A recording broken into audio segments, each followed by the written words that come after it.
Welcome back to my YouTube channel.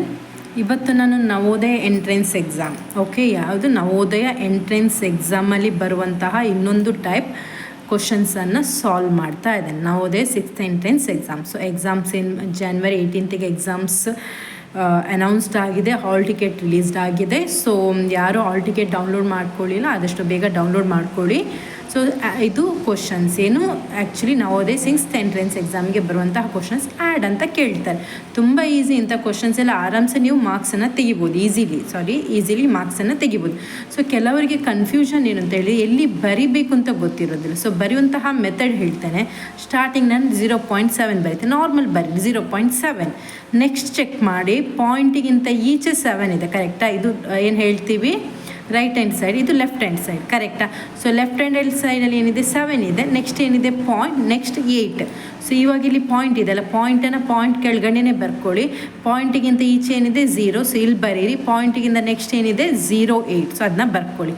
Same way next number ಬರ್ಕೊಳ್ಳಿ. So ಒಮ್ಮೆ ನಿಮಗೆ identify ಮಾಡಲಿಕ್ಕೆ ಈಸಿ ಆದರೆ ಮತ್ತೆ ತುಂಬ ಈಸಿ ಆಗುತ್ತೆ. ಸೊ ಇಲ್ಲಿ ಯಾವುದೇ ನಂಬರ್ಸ್ ಇಲ್ಲ, ಸೊ ಜಸ್ಟ್ 0 ಬರ್ಕೊಳ್ಳಿ. ಸೊ ಇವಾಗ ಏನು ಮಾಡಬೇಕು, ಎಲ್ಲ ಆ್ಯಡ್ ಅಂತ ಹೇಳಿದೆ ಅಂತ ಸಮ್, ಕರೆಕ್ಟಾ? ಸೊ ಎಲ್ಲ ನಂಬರ್ಸನ್ನು ಆ್ಯಡ್ ಮಾಡಿ. 8 + 9. ಸೊ ಯಾರಿಗಾದರೂ ಐಡಿಯಾ ಇದೆ 8 + 9 ಎಷ್ಟು ಅಂತ ಹೇಳಿ? ಯಾರಾದರೂ ಹೇಳ್ಬೋದಾ? ಎಷ್ಟು? 9 + 8 17. ಸೊ 1 ಇಲ್ಲಿ ಬರಿಬೇಕು, ಕರೆಕ್ಟಾ? ನೆಕ್ಸ್ಟ್ 7 + 1 ಎಷ್ಟು? 8. ಎಗೇನ್ ಏನಾಗುತ್ತೆ, ಈ 8ಗೆ 8 ಆ್ಯಡ್ ಮಾಡಿ. ಎಷ್ಟಾಗುತ್ತೆ? 8 + 8. ಸೊ ಎಷ್ಟಾಗ್ತದೆ? 16. ಸೊ ಈ 16 ಆಯಿತು. ನೆಕ್ಸ್ಟ್ ಇಲ್ಲಿ 1 ಇದೆ, ಕರೆಕ್ಟಾ? ಸೊ ಅದನ್ನು ಆ್ಯಡ್ ಮಾಡಿ. ಎಷ್ಟು? 17. ಸೊ 1 ಇಲ್ಲಿ ಬರೀರಿ.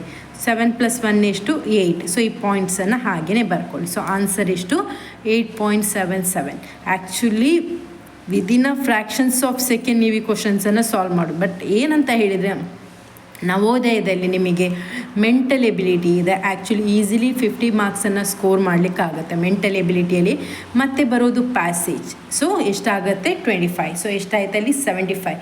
ಸೊ ರಿಮೈನಿಂಗ್ 25 ಏನಾಗುತ್ತೆ ಮ್ಯಾಥ್ಸಲ್ಲಿ ಸ್ಕೋರ್ ಮಾಡಲಿಕ್ಕೆ.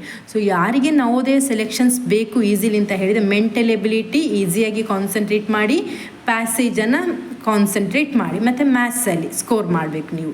ಸೊ ಪ್ರಾಕ್ಟೀಸ್ ಮ್ಯಾಥ್ಸಲ್ಲಿ ಮೇನ್ ಥಿಂಗ್ ಹೆಚ್ಚು ನಾವು ಟೈಮ್ ತೊಗೊಳ್ತೀರ. ಬಟ್ ಏನು ಅಂತ ಹೇಳಿ ಪ್ರಾಕ್ಟೀಸ್ ಮಾಡಿ ಪರ್ಫೆಕ್ಟಾಗಿ ಸೊ ಈಸಿಲಿ ನಿಮಗೆ ಟೈಮ್ ಮ್ಯಾನೇಜ್ ಆಗುತ್ತೆ ಅಲ್ಲಿ. ಸೊ ಈಸಿಲಿ ಸಾಲ್ವ್ ಮಾಡಲಿಕ್ಕಾಗತ್ತೆ. ಓಕೆ, ಸೊ ಈ ಕ್ವಶನ್ಸನ್ನು ಸಾಲ್ವ್ ಮಾಡಿ ಪ್ರಾಕ್ಟೀಸ್ ಮಾಡಿ ಗೊತ್ತಾಗೋದು ನಲ್ಲಿ ಕೇಳ್ಬೋದು. ಸೊ ನಿಮಗೆ ಇನ್ನೊಂದು ಕ್ವಶನ್ಸ್ ಕೊಡ್ತೇನೆ, ಇದನ್ನು ಹೋಮ್ವರ್ಕ್ ಅಂತ ಬರ್ಕೊಳ್ಳಿ. ಓಕೆ, 7.06 0.05 + 7/10. ಇದು 7/10 ಯಾವ ರೀತಿ ಬರೆಯೋದು ಅಂತ ಆಲ್ರೆಡಿ ಲಾಸ್ಟ್ ಕ್ಲಾಸಲ್ಲಿ ನಾನು ಹೇಳಿದ್ದೇನೆ. ಸೊ 7/10 ಇದ್ದರೆ ಏನಂತ ಬರಿಬೋದು? 0.7. 6/100 ಇದ್ದರೆ ಹೇಗೆ ಬರಿಬೋದು? 0.06. ಸೊ ನನ್ನ ಪ್ರತಿಯೊಂದು ವೀಡಿಯೋಸ್ನ ಚೆಕ್ ಮಾಡ್ಕೊಳ್ಳಿ. ನೀವು ಚೆಕ್ ಮಾಡಿ ಅಲ್ಲಿ ಡೌಟ್ಸ್ ಇದ್ದರೆ ಅಲ್ಲೇ ಕಮೆಂಟ್ ಬಾಕ್ಸಲ್ಲಿ ಹಾಕಿ, ಅಥವಾ ನನ್ನ ನಂಬರ್ಸನ್ನು ಅಪ್ಲೋಡ್ ಮಾಡಿದ್ದೇನೆ, ನಾನು ಚೆಕ್ ಮಾಡ್ಕೊಳ್ಳಿ. ಇನ್ ಕೇಸ್ ಏನೇ ಡೌಟ್ಸ್ ಇದ್ದು ನನ್ನನ್ನು ಕ್ಲಾರಿಫೈ ಮಾಡ್ಕೊಳ್ಳಿ. Thank you.